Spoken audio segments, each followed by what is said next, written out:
आप स्वयं जानते हैं गुरुवर, हम अपने संकल्प को कभी पीठ नहीं दिखाते।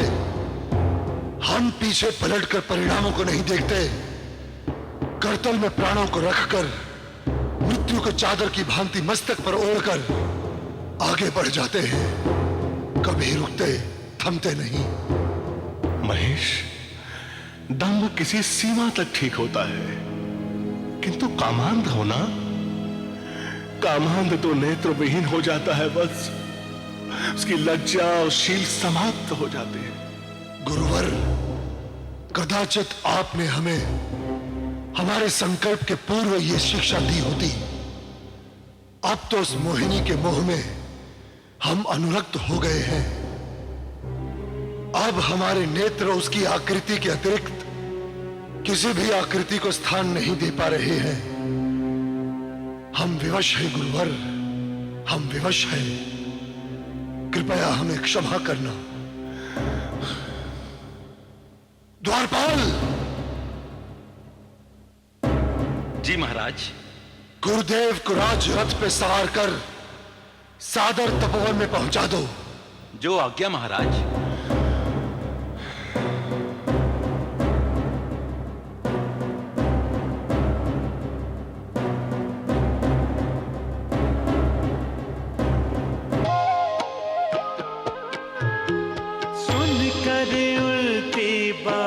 शिष्य की टूटी सारी आस,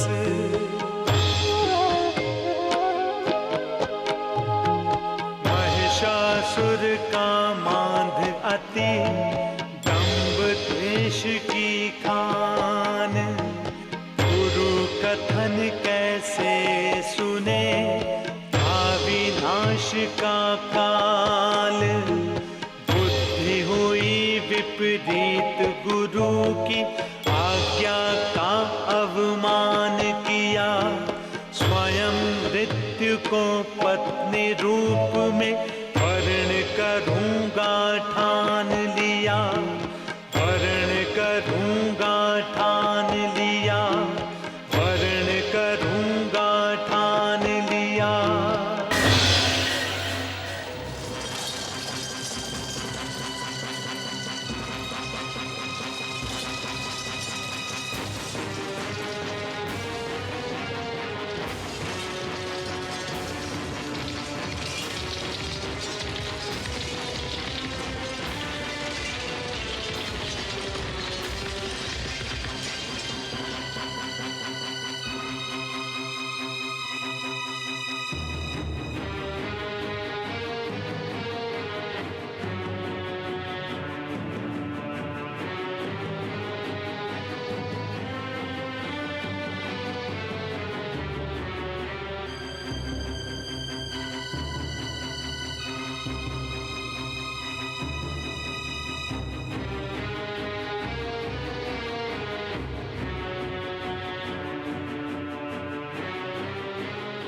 प्रणाम गुरुदेव।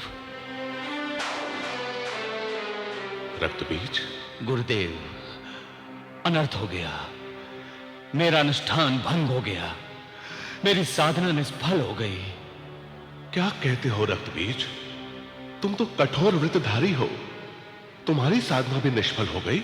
हाँ गुरुदेव, माता असुरेश्वरी देवी ने स्वयं प्रकट होकर कहा, यदि महिषासुर उस अलौकिक देवी की शरण में नहीं गया तो असुर कुल का सर्वनाश होकर रहेगा। उस सर्वनाश को कोई रोक नहीं सकता। गुरुदेव, आपको भी तो माता ने स्वप्न में संहार का दृश्य दिखाया था। हां, यही तो मेरी पीड़ा है। महिषासुर के मस्तक पर अहंकार आरूढ़ है और नेत्रों में काम वासना की कालिक पुत गई है। वो तो अपने मत में असुर कुल के सर्वनाश को चुनौती दे रहा है। निसंदेह नियति बहुत कठोर हो गई है, इसीलिए उसकी बुद्धि भ्रष्ट हो गई है। परंतु गुरुदेव, अब क्या होगा? वत्स रक्तबीज, अवसर अभी हाथ से गया नहीं है। माता असुरेश्वरी के वचन महिषासुर को सुनाकर समझाने का एक बार पुनः प्रयत्न करो। नहीं आचार्यवर, जब उसने आप जैसे परम पूज्य कुलगुरु की आज्ञा की अवहेलना कर दी तो उसे विधाता भी नहीं समझा सकते।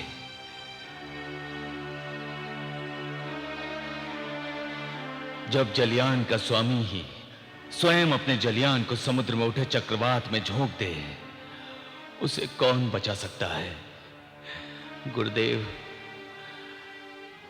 काल की प्रेत छाया उनके मस्तक पर मंडरा रही है। गुरुदेव, उन्होंने अपने समस्त महारथियों को उस देवी को बंदी बनाने हेतु भेज दिया है। प्रणाम गुरुवर। गुरुवर, प्रधानामात्य ने उन महारथियों को आपका संदेश देकर वापस लौट जाने हेतु पर्याप्त समझाया, परंतु वे टस से मस नहीं हुए।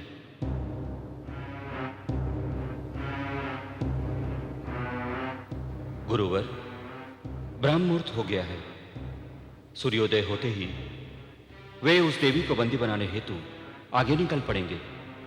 ठीक है, तुम जा सकते हो। जो आज्ञा गुरुवर।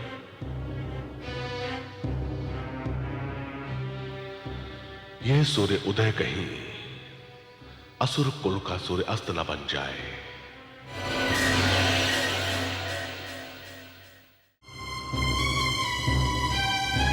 दुहाई है दानवराज, दुहाई है।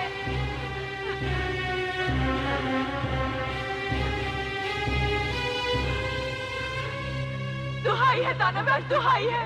दुहाई है दानवराज, दुहाई है। क्या बात है असुर बालाओ, किस बात की दुहाई है?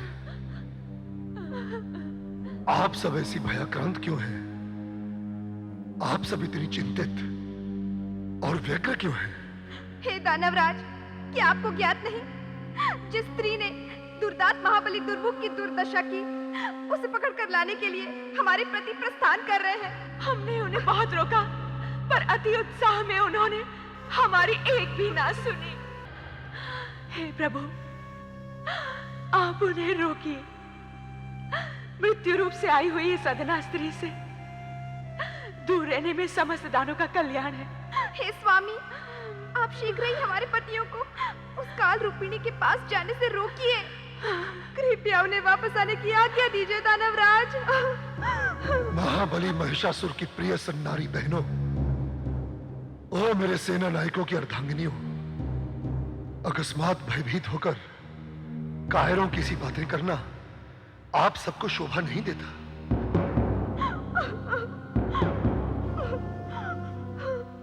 मत भूलो तुम वही वीर असुर बालाएं हो जो सम्रांगण में जाते समय अपने वीर पतियों को विजय तिलक लगाकर, सौभाग्य माला पहनाकर उनके शौर्य और तेज में अभिवृद्धि करती थी। परंतु आज इतनी भयभीत होकर उन वीरों का कारण अशुभ चिंतन कर रही हो।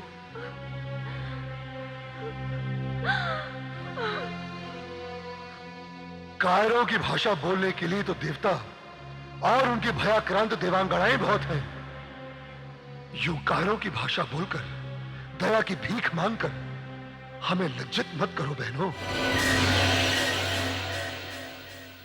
नमस्तुते नमस्तुते नमस्तुते